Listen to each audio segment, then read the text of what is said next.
எப்பா லைவ் பார்க்க முடியல, செம்ம ஃபைட் போயிட்டு இருக்கு. நீங்க 3 ப்ரோமோவையும் பார்த்துருப்பீங்க. இதில் பார்த்துட்டு சில பேர் வந்து மஞ்சரி மேல தப்பு அப்படின்ற மாதிரி சில பேர் உருட்டிட்டு இருக்காங்க. சில பேர் அருண் இஸ் த ஸ்ட்ராங் அப்படின்ற மாதிரி சொல்லிட்டு இருக்காங்க.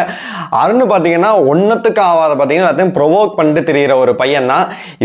இவன் போய் எப்படா அடிச்சா அப்படின்ற மாதிரி தான் நமக்கு தோணுச்சு. போன ஒரு சீசன் பார்த்தீங்கன்னா சிங்க பெண்ணா இருந்து எல்லாத்தையும் காலி பண்ணாங்க. ஆனால் அருண் எழுதி வச்சுக்கோங்க, 75 நாளுக்குள்ள அருண் கண்டிப்பாக வெளில போயிடுவாரு. அப்படிதான் போயிட்டு இருக்கு. இவங்க பண்றதெல்லாம் பாத்தீங்கன்னா கண்டிப்பா மஞ்சரி வந்து ஃபைனல் போயிடுவாங்க போல இருக்கு. முத்து அண்ட் மஞ்சரி வந்து 2 பேருமே வந்து இண்டிவிஜுவலா சூப்பரா விளையாடுறாங்க. இவங்க இன்னைக்கு பாத்தீங்கன்னா லைவ்ல பார்க்கும்போது நம்மளுக்கே இதா இருக்கு. 10-15 பேர் சேர்ந்து பாத்தீங்கன்னா மஞ்சரி அடிக்கிறாங்க. இன்னைக்கு அழுது வந்து அவ்வளோ ப்ரோவோக் ஆகிட்டு போயிட்டு தனியா கூட அழுகுறாங்க. இந்த தேர்ட் ப்ரோமோல நீங்க பார்த்தது என்ன இருக்குன்னா, அருண் வந்து இவரை வந்து எல்லாத்தையும் மூளை செலவை பண்றாரு அப்படின்ற மாதிரி ஒம்பளுத்திருப்பாரு. முத்து உடனே பர்சனலாவே அட்டாக் பண்ணுவாரு. நீ வாயை வச்சுதான் இது பொழைச்சிக்கிட்டு இருக்குன்னு அருண் சொல்லும் போது, போன சீசன்ல வந்து உன் லவ்வர் அர்ச்சனா அப்படிதான்டா ஜெயிச்சாங்க அப்படின்ற மாதிரி, நீ தான் என்னை பர்சனலா அட்டாக் பண்ற அப்படின்ற மாதிரி சொல்றாங்க. உடனே அருண் வந்து பிளா பிளா பிளான்னு சொல்லிட்டு அவரை வந்து ரொம்ப ப்ரொவோக் பண்றாரு. அருணோட வேலையே அதுதான். தைரியமா வந்து எதிர்த்து அடிக்க முடியாது. அதாவது வந்து பேக் ஹேண்ட்ல இருந்து அடிக்கிறது, இல்லாட்டி அவங்கள பேசும்போது பார்த்தீங்கன்னா ஏதாச்சும் ஒரு சைகையை காமிச்சு இந்த மாதிரி ஏதாச்சும் ஒன்று பண்ணி பார்த்தீங்கன்னா ப்ரொவோக் பண்றதான் அருணோட வந்து பிஹேவியர் பண்ணிட்டு இருக்காரு. எனவே கண்டிப்பா அவர் வெளில போயிடுவாரு. இந்த கான்வர்சேஷனை பற்றி நம்ம பேசிடலாம். அதாவது அந்த பிரெட் டோஸ்ட்டுக்காக தான் வந்து இவ்வளோ பெரிய பிரச்சனையை வந்து உள்ளே போயிட்டுருக்கு. சும்மா தான் கிச்சன் டீம் இருக்காங்க. ஒரு சில பேர் சும்மா இருக்காங்க, ஒரு சில பேர் பண்ணி கொடுக்குறாங்க. பண்ணி கொடுத்துருக்கலாம். வெறும் முட்டையை வச்சு பிரெட்டை வச்சு கொடுக்கறதுக்கு அதை யாராலையும் சாப்பிட முடியாது. டோஸ்ட் பண்ணி கொடுத்தா எல்லாம் சாப்பிட்ருவாங்க. இதில் வந்து மஞ்சரி கேட்க போய் இவர் வந்து நீங்கள் உங்கள்கிட்ட பேச விருப்பம் இல்லை, ஏன்னா மஞ்சரினாலே பொய் தான் சொல்லுவாங்க, மஞ்சரினாலே மாற்றி தான் பேசுவாங்க அப்படின்ற ஒரு பின்பம் வந்து உள்ளே கிரியேட் பண்ணி விட்டாங்க.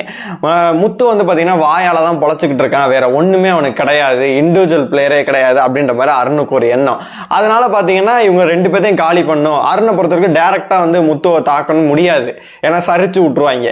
அவரை பார்த்தா பின்னாடி போய் பேசுறது, அவன் டப்புக்கு டப்பா அடிக்கிறான், அவன் வந்து இந்த மாதிரி இருக்கான், ஸ்டாண்ட் பண்ணுறான் அப்படின்ற மாதிரி பார்த்தீங்கன்னா இவருக்கு மஞ்சரியை பிடிக்காது, முத்துவையும் பிடிக்காது.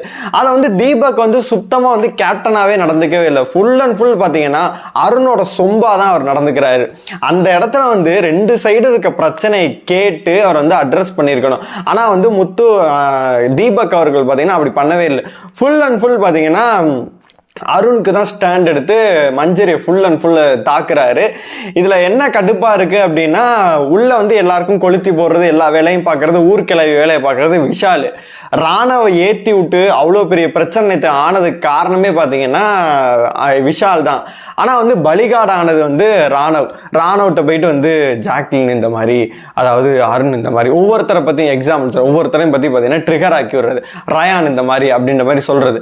அதனால வந்து பார்த்தீங்கன்னா இவங்க நம்ம அவனு கண்டென்ட்டுக்காக என்னதான் பண்ணலாம் அப்படின்னு சொல்லிட்டு தெரிஞ்சுக்கிட்டு இருக்கான். அதனால் பார்த்தீங்கன்னா நேற்று பண்ணி சமத்தியாக வந்து மாட்டி ப்ரோமோலாம் வந்து இந்த வாரம் ஸ்ட்ரைக் வர லெவலில் வந்து பண்ணி விட்டாங்க. அதுக்கு அருண் தான் முக்கியமான காரணம். ஏதாச்சும் ஒரு பிரச்சனை நடக்குது அப்படின்னா சௌந்தர்யா எதுக்கு தான் உள்ள பூருது அப்படின்னு சொல்லி நம்மளுக்கு தெரியவே இல்லை. அது அந்த கோவா கேங்க்கு சப்போர்ட் பண்ணிட்டு, இந்த கோவா கேங் நீங்க எழுதி வச்சுக்கோங்க, ஜெஃப்ரி இண்டிவிஜுவலாக இருந்தான், என்னைக்கு இவங்களோட சேர்ந்து இது பண்ணிட்டு இருந்தானோ பார்த்தீங்கன்னா அவனும் காலியாக போகிறது உறுதி. ஜாக்லினுக்கு வந்து அவ்வளோ ஓட்டுக்கள் உழுவுது, ஆனால் வன்மம் வந்து அவ்வளோ வன்மம் இருக்கு அப்படின்னு தான் சொல்லணும். சௌந்தர்யாவெல்லாம் எந்த லிஸ்ட்டில் சேர்க்கறது அப்படின்னே தெரில. ப்ரோமோ அன்னைக்கெல்லாம் வெறித்தனமாக இருக்கு. லைவும் பார்த்தீங்கன்னா செம்ம கண்டென்ட்டாக போயிட்டுருக்கு. எல்லாரும் சேர்ந்து மஞ்சரி அண்ட் முத்துக்குமரனை வந்து டார்கெட் பண்ணுற மாதிரி போயிட்டுருக்கு. இந்த வாரம் வந்து பார்த்தீங்கன்னா சாச்சனா வேற வெளியில் போக மாட்டாங்க, சிவகுமார் தான் போவாங்க அப்படின்ற மாதிரியும் ஒரு பேச்சுக்கள் அடிபட்டுருக்கு. அவங்களுக்கு நாமினேஷன், அதாவது எவிக்ஷன் ஃப்ரீ ப்ராஸும் வேறு கிடைச்சிருச்சு. அதனால அடுத்த வாரமும் அவங்கள தப்பிச்சிருவாங்க. இந்த வாரம் தப்பிச்சிருவாங்க, அதுக்கு அடுத்த வாரம் தப்பிச்சிருவாங்க. அப்படி பார்த்தீங்கன்னா நீங்களே இது பண்ணிக்கோங்க. அவங்க ஃபைனல் போகிறத யாராலையும் தடுக்க முடியாது போல இருக்குது அப்படின்னு தான் இருக்குது. வீட்டுக்குள்ளே பார்த்தீங்கன்னா 2 கிட்ஸ் வேறு வந்திருக்காங்க ப்ரமோஷனுக்காக. அவங்க சாப்பிட்றத சாச்சன மாதிரி இப்படி பார்த்துக்கிட்டு இருக்காங்க. அதை பார்க்கும்போது ரொம்ப இதாகவே இருக்குது அப்படின்னு தான் சொல்லணும். உங்களுக்கு இந்த வீடியோ பிடிச்சா லைக் பண்ணுங்கள், ஷேர் பண்ணுங்கள், கமெண்ட் பண்ணுங்கள், மறக்காமல் சேனலை சப்ஸ்கிரைப் பண்ணுங்கள்.